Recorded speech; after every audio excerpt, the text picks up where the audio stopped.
Fast and Furious Supercharged opened up at Universal Studios Florida back in 2018. Unlike literally every other ride that opened up at Universal or Disney in the past decade, it was met with near universal hatred and was panned relentlessly by not only people who talk about theme parks normally, but also people who are part of the general public who typically do not even care enough to talk about rides like these. Even they were coming out of the woodwork to say how bad this ride was. The ride, of course, replaced Disaster. Many people wondered why the name change was even necessary, as Disaster is a pretty fitting title for this ride. Not even kidding, I think Fast and Furious received the worst reception of any attraction opening up since Universal Studios Florida's grand opening back in 1990, when literally nothing worked. Congratulations, everybody, and we're really happy to be here in Florida, and we'll be here forever. Thank you. Now, I'm not going to go into the details as to why that ride is so bad here today, as people all over the internet have already talked about that to death. Who am I kidding? We can always a little laugh. Okay, Mr. Attraction, I say, prepare to be ridden. I'm doing it! I'm doing it! Yeah! Yeah! Some of these, and some of them, done. Now let's see how it looks so far. Isn't it just glorious? Anyways, today we're going to talk about a different topic at hand, and it's one that I don't think many people are going to be very happy to hear. People have been calling for the ride to be shut down and replaced with something new. Of course, now approaching its almost 3-year anniversary, nothing's been done yet, but the calls for its replacement continue. And as somebody who hates this ride just as the next person does, I hate to be the bearer of bad news here, but I do not believe the ride is going anywhere anytime soon.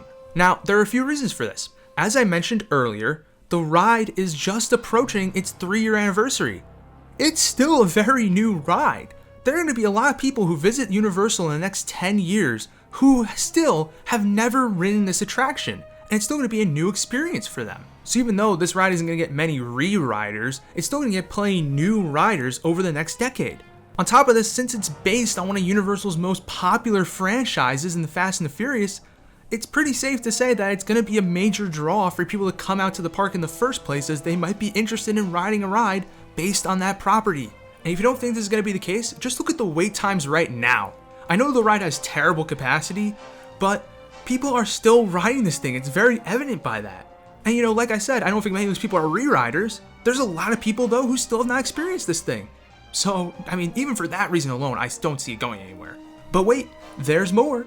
Prior to COVID, there were rumors that they were going to introduce upgrades and improvements to the ride. Albeit minor, there were rumors that they were going to happen. Of course, COVID hits and those plans are delayed.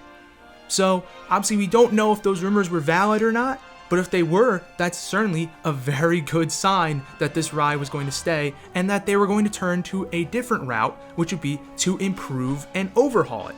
And continuing on that train of thought, it would be much, much cheaper to just simply improve the ride, add new scenes, re-record stuff while they're filming the new Fast and Furious movies, and make the ride better while keeping the queue and other things intact, instead of completely gutting and tearing down the whole thing and building something new from scratch. Sure, could you potentially build a much better attraction from scratch? Absolutely.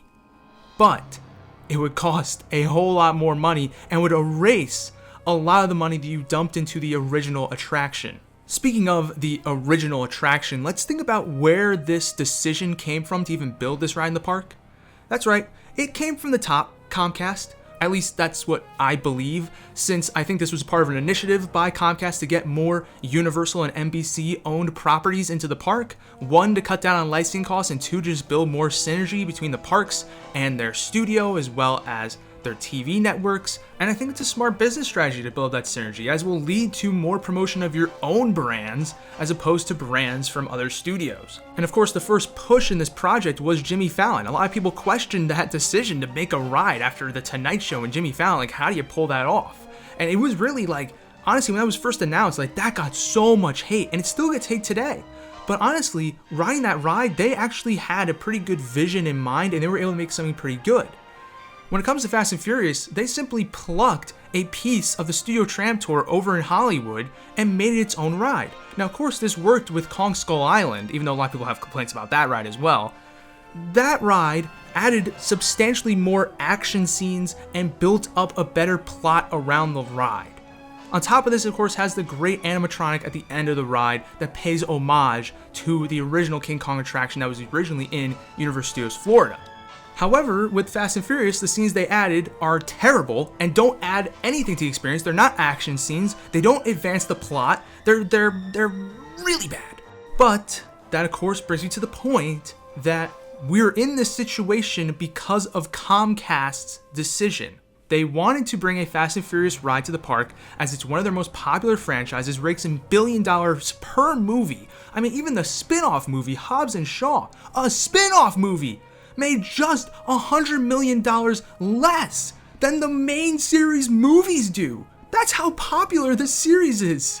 So to build its own ride in the park is a no-brainer, but the issue is that they didn't do a good job of making the ride itself. So what's my point? How does this make it more likely that the ride is to stay? Well, here's the thing. The reasoning for Comcast to make the ride in the first place hasn't changed. The popularity of the property hasn't changed. So they're going to do everything in their power to keep that in the park. And like I said, what's the cheaper option? What's the more smart option as far as keeping Fast and Furious in the park? Not to rebuild and build a new Fast and Furious ride from scratch, but to improve the one you already have.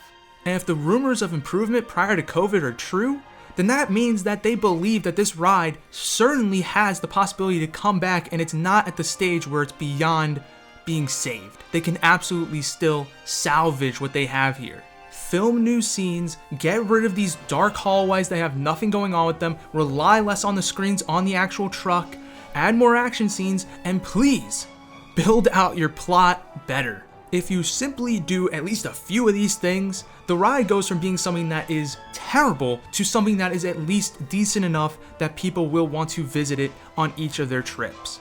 And like I said, I don't think this is something that needs to be explained to Comcast or Universal. I think they know this already. And as a result, I think the ride is staying. I think they're going to slowly but surely improve it over the years. And I think that this ride's going to stay for at least 15 to 20 more years, in my opinion. And let me tell you what, if you're one of those people who's like, oh, no way, this ride is beyond saving, this ride is trash, let me just say right now, you may regret that. If they do decide to get rid of it, you might eventually regret that decision. She's out of our hair, and just when I dare to care, she says, au contraire, you're my pair of friends. I love you. Keep it together, man. I know this is a very sad day for a lot of you, so, if you need some cheering up, just go watch more of my videos. I'll tell you what, they'll make you feel better in no time. That's a guarantee. So anyways, do you think I'm cuckoo for Cocoa Puffs, and do you think that this ride is going to be replaced in the near future? Or do you think that they will improve the ride and keep it around for a significant amount of time? Or do you think they're just not going to touch it and keep it around for a long time? That could certainly happen as well. But anyways, let me know what you think in the comments, and I'll see y'all next time. Peace.